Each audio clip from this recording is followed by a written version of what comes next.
Have you ever had anything bring you to the point that you wasn't sure if you could get out of this? Somehow it's not the one thing, but it's everything. It's everything you went through all the years before, and to find out that the things are never going to stop coming at you, that finally brings you to the point that you say, you know what, I'm not sure I want to get up out of the bed in the morning if all I got to face is another fight. This is for those of you who are going through the fight. Those of you who are wondering, how can I keep going like this? Some of you have been through so much that you should have lost your mind. It's all right to fail as long as you fail forward. It's all right, but I need you to have heart, because there's some things you just can't get without perseverance. Don't think it's strange when things happen to you, because every man, every woman, every boy, every girl will go through a time where your faith will be tested. I know what it's like to barely hold on, to barely feel like you're breathing, to barely feel like you can come up for air. Look up. Look up and recognize that there is a way out. There is a path for you to take. And it's not an easy path. It takes courage and it's hard. But what is the other choice? What else can we do? Let the darkness completely consume us, be overtaken by temptation and vice? No. Do not accept that. You can triumph over these dark forces. You can become better. You can be better.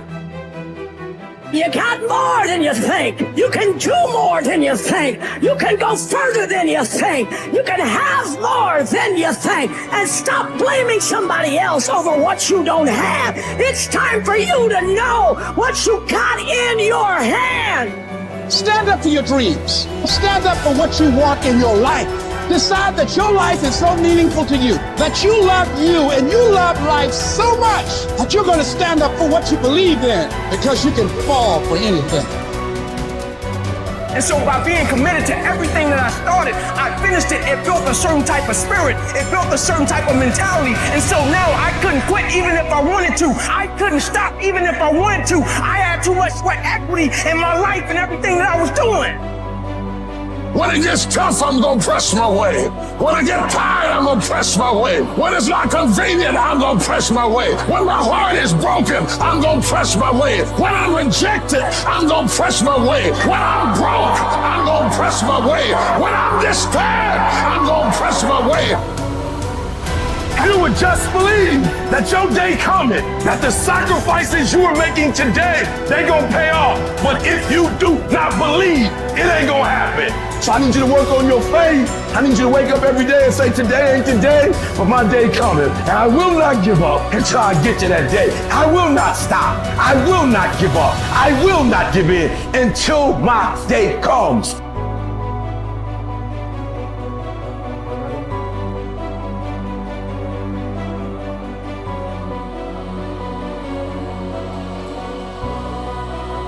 This is another concept which has made its rounds in the world, that something else should motivate you to do what you're doing.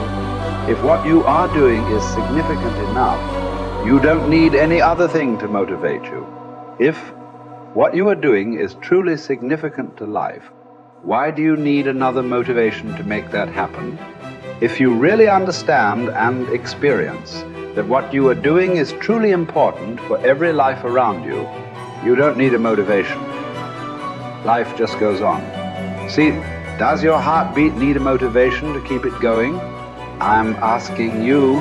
All the life processes is not asking for any motivation, isn't it? Monsoon is coming. Any motivation? No, it's coming year after year, because the natural process is going on. Simply like that. In you and me, life is on. What I'm telling you is, if you are doing something which is aligned with the fundamental life process of who you are, This can find a million expressions. It need not be just spiritual teaching.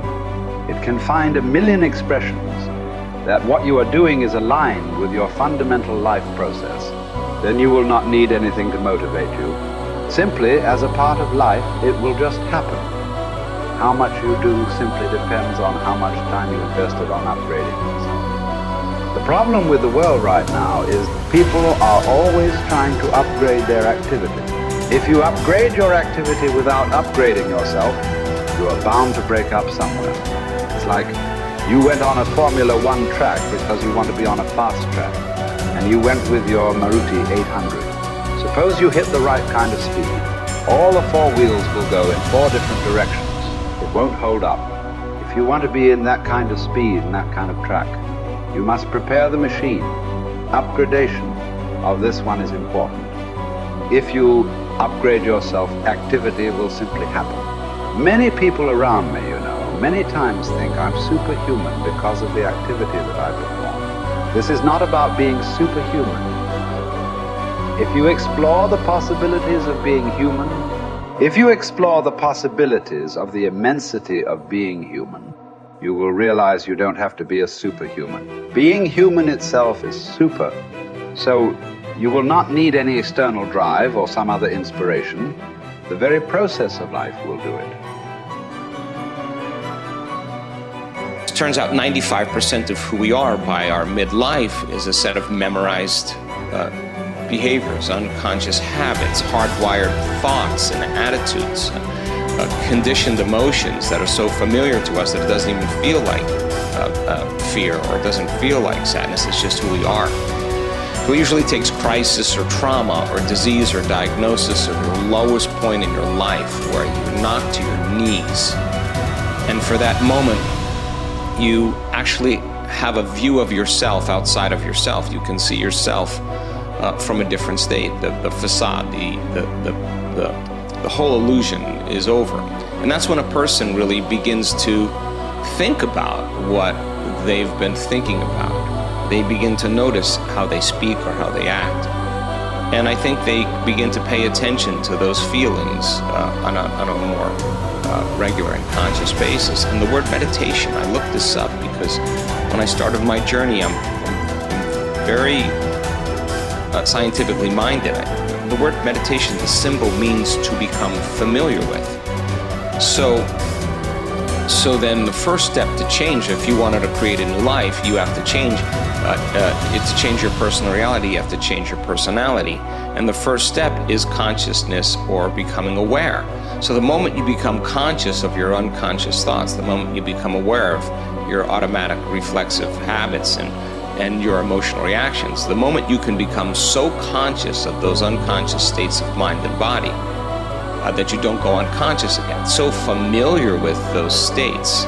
And how many times do we have to forget or go unconscious till we no longer forget or go unconscious and we stay conscious? That's lighting a match in a dark place. And most people, when they do meditation, they actually think, when those voices come up and when the chatter starts and those emotions start, they actually think that they're doing their meditation wrong. And I want them to know that they're actually doing it right, because you're coming up against those thoughts that slip by your awareness unnoticed or unchecked by many people. You all of a sudden catch how you speak. And people say, if I really want to be happy, let's think about this. I don't want to complain. I don't want to blame. I don't want to make excuses. I don't want to feel sorry for myself. I'm going to stop that. Now that's breaking a habit of being yourself. That takes a lot of energy and a lot of awareness. And our environment then, the circumstances, our environment are always available for us to think and feel equal to everything in our life, So the environment for many people, as we said earlier, controls the way they think and feel. So when they respond to their coworker, when they respond to the news, when they respond to the traffic in their life, that response causes them to return back to those unconscious programs.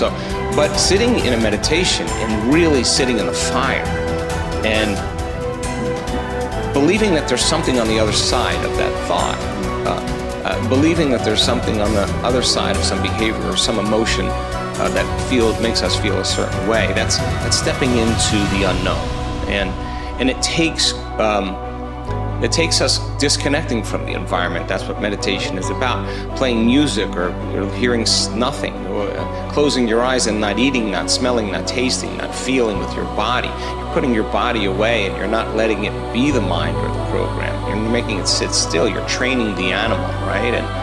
And a person starts feeling emotional and they catch themselves starting to feel those emotions. Instead of letting that emotion drive certain thoughts or actions, that person settles the body down in the meditation and brings it back into the present moment, and that's a victory.